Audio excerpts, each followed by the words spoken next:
Donc le texte coécrit avec Thérèse, en fait, ne porte pas tant sur les effets de l'IA eux-mêmes que de comment orienter ces effets de l'IA, en fait. Et en fait, on parle de deux postulats.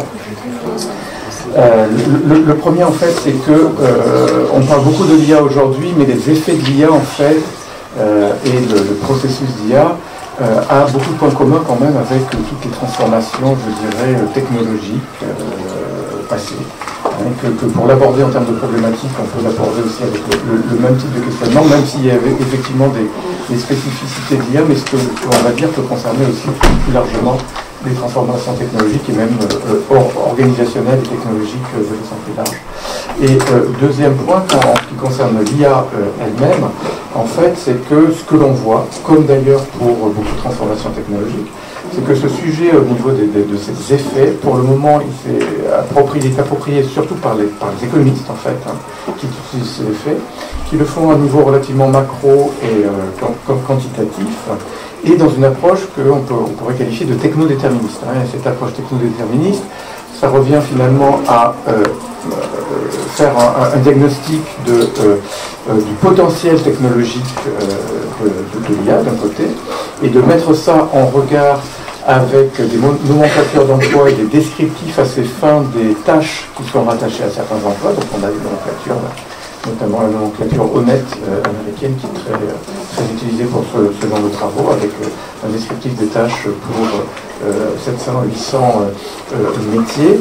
Et juste en confrontant les deux, on se dit, ben voilà ce qui va se passer pour tel ou tel métier. Alors, nous, notre point de départ, c'est de dire non, cette approche technodéterministe, elle a des limites en fait. Il faut aller sur le terrain, voir en fait comment concrètement ce métier se décline en postes de travail dans les différentes entreprises, dans les différents secteurs, et aussi dans les différents pays, à secteur donné. Et en fait, tout ça dépend de l'organisation du travail, et donc des choix managériaux, et donc l'enjeu, c'est d'identifier des leviers pour peser sur ces choix managériaux et ces formes d'organisation du travail, et qui peuvent donner des résultats relativement différents. Alors, au niveau des différents scénarios possibles, en fait, les scénarios qui sont généralement distingués en termes d'effet de l'IA, alors évidemment, les économistes s'intéressent beaucoup à l'effet de remplacement, c'est tout simplement d'essayer d'estimer le nombre d'emplois qui seront remplacés par l'IA, mais aussi, à partir notamment de ce type de méthodologie que je décrivais, il y a aussi qui ressort un scénario plus positif qui est celui de la complémentarité enrichissement, c'est-à-dire qu'on identifie au sein des métiers des tâches qui vont être substituées par l'IA, mais qui vont permettre le développement d'autres tâches non substituables et qui peuvent se traduire par un enrichissement de l'emploi. Et puis il y a un autre scénario, mais qui est moins étudié, peut-être moins visible aussi par ce type de méthodologie, qu'on a exploré nous pour des transformations technologiques un peu larges, simplement pour l'IA, notamment avec Coralie, mais que beaucoup d'autres ont exploré.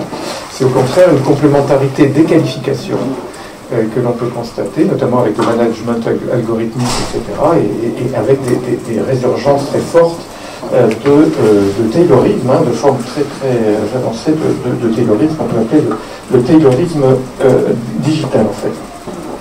Même quand on regarde la complémentarité enrichissement, on voit que ce scénario il est assez complexe. Pourquoi ? Parce que même quand on délègue un certain nombre de tâches qui sont supposées être routinières, etc., il y a un transfert quand même potentiel de compétences de base sur certains métiers vers l'IA.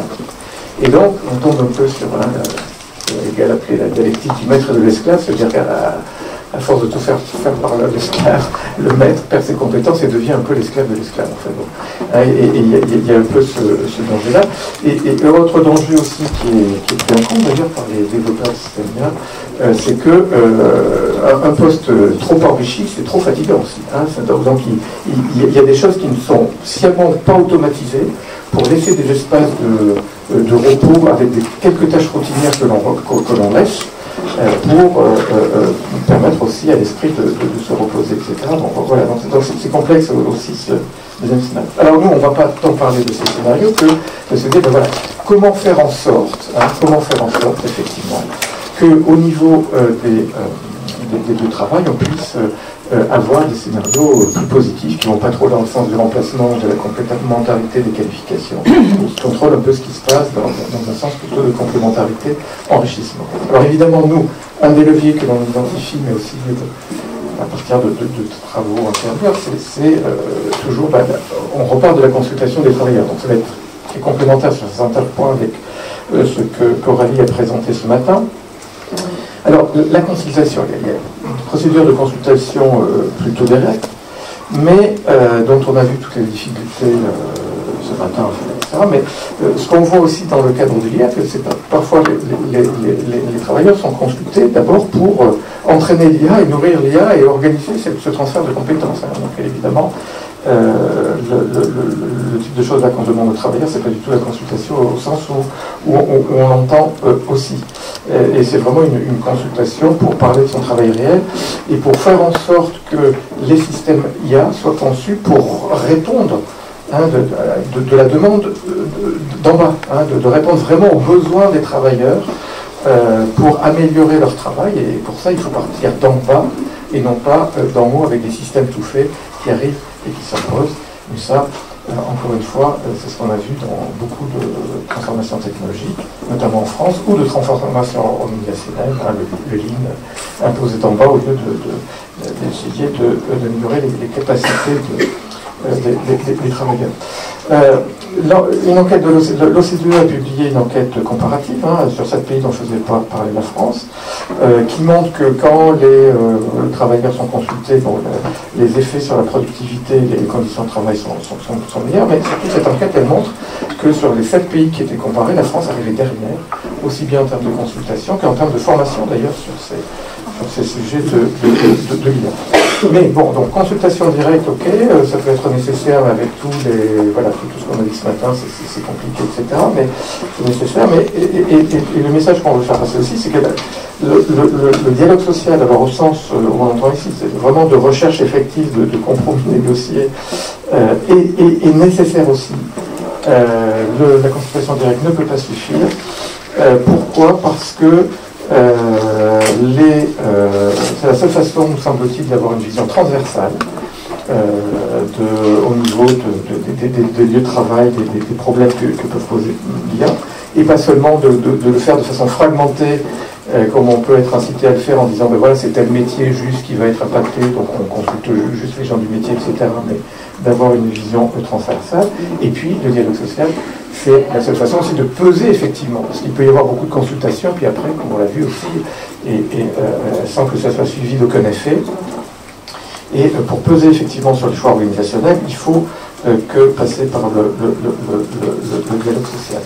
Alors, où en est-on, et le chapitre est un peu là-dessus, le chapitre c'est plutôt un point de départ qu'un point d'arrivée, c'est un point de départ pour dire, faisons un peu l'état de lieu existant, et puis essayons d'aller voir ensuite, on voudrait commencer une recherche sur qu'est-ce qui se passe effectivement dans les entreprises. Où en est-on dans le dialogue social et IA. Alors, il y a eu des choses au niveau européen, je vais passer vite, vous trouverez le détail dans le chapitre. Il y a eu un accord cadre européen qui pose certains grands principes, et notamment l'union européenne, etc., qui préconise un processus co-constructif, itératif, etc. Il y a eu des accords sur certains secteurs au niveau européen. Bon. Mais ce que l'on voit, c'est qu'au niveau des entreprises, pas seulement en France, le dialogue social se fait assez peu, et encore une fois, particulièrement peu en France, puisque notamment en France, l'accord européen n'a toujours pas été retranscrit en France.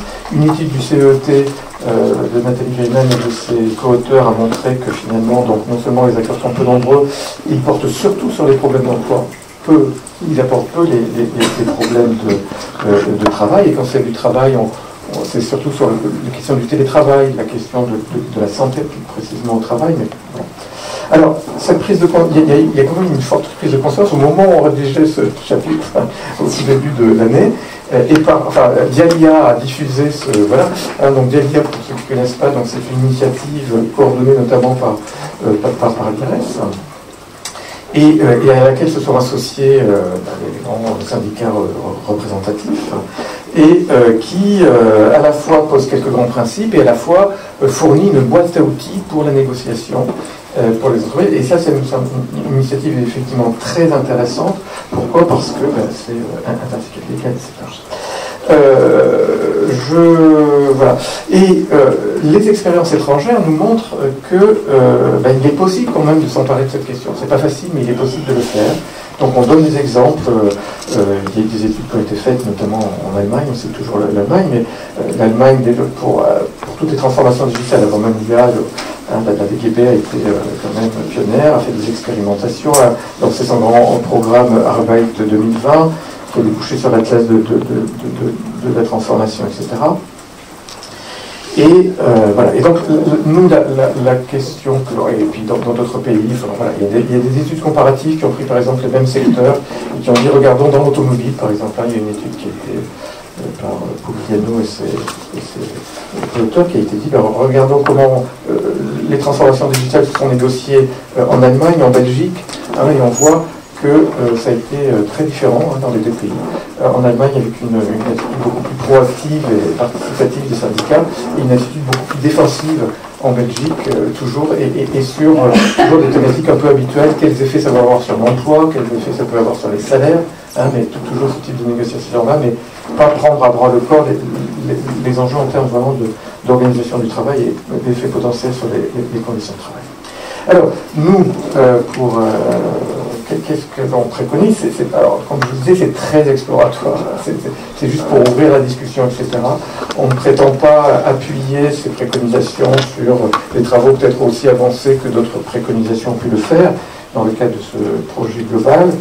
Mais on dit finalement, il faut aider les syndicats à s'emparer de cette question. C'est déjà apparu ce matin sur la question plus générale de l'organisation du travail, et donc appuyer notamment les ressources. Donc, sans originalité, deux ensembles de ressources, des ressources du type un peu institutionnel qui définissent les modalités de la négociation et de la consultation et du contrôle. Donc ça nous renvoie au cadre institutionnel, et donc là, on peut rentrer un peu dans le détail de dire, mais regardons les prérogatives des comités d'entreprise, par exemple, en Allemagne, les prérogatives du CSE en France, c'est pas exactement les mêmes. Pourquoi en Allemagne ils peuvent influer un peu plus, etc. S'interroger effectivement sur la disparition des CHSCT, etc. On pourrait venir, mais il y a beaucoup de gens plus compétents que moi dans la salle sur ces questions-là. On pourrait revenir là-dessus. Et puis il y a ce qu'on appelle l'écosystème, et qui nous semble important en général pour toutes ces questions-là.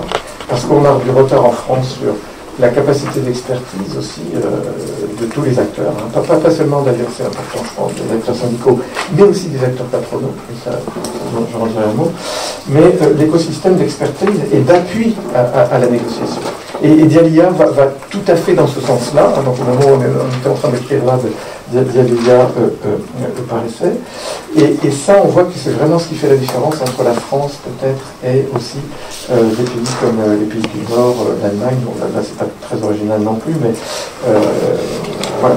Et puis de changer, mais ça a été dit ce matin, donc je vais revenir un peu de la focale de passer de emploi, salaire, temps de travail, un peu, la politique un peu habituelle, à d'autres objets de négociation. Et puis, accepter aussi, et c'est ça peut-être le plus délicat, de la part des syndicats, alors des patronats, on a dit déjà que ça bloquait, mais il faut essayer de forcer, mais tous les syndicats ne sont pas, et on l'a vu un peu ce matin aussi, peut-être aussi prêts à rentrer dans une négociation concernant vraiment l'organisation du travail, peut-être les choix managériaux, etc. Alors au niveau des préconisations, il me reste juste une minute, donc préconisation un peu classique, former, alors on a une préconisation sur, il faudrait peut-être qu'il y ait des formations à l'Institut du Travail et qui soient développées, et peut-être intersyndicales qui soient développées là-dessus, s'appuyer peut-être sur des délégués du travail, des délégués au travail réel, etc. Ça, on l'a vu ce matin. Peut-être aussi avoir des personnes référentes, ressources au niveau des branches, parce que les négociations peuvent être assez techniques sur ce sujet-là, et pourquoi pas, dans certains pays ça se fait un peu, c'est-à-dire que les représentants de branches peuvent participer aux négociations d'entreprise. Et donc pas seulement fournir de l'expertise, mais vraiment un appui plus fort à la négociation, mais ça qui nécessite nécessiterait de changer le cadre institutionnel. Et puis aussi peut-être promouvoir là aussi des observatoires, bon, ça ne marche pas de pain, un petit peu quand même, c'est coûteux, mais il existe des observatoires prospectifs de branches et de métiers qui sont rattachés, on va vérifier ce matin, à France Compétences. Il faudrait au sein peut-être de ces observatoires suivre plus particulièrement ce qui se passe au niveau de toutes les transformations digitales dans les entreprises, et que ce soit peut-être un lieu de veille et puis de dialogue aussi. Bon, vous voyez, pas de préconisation fracassante, mais...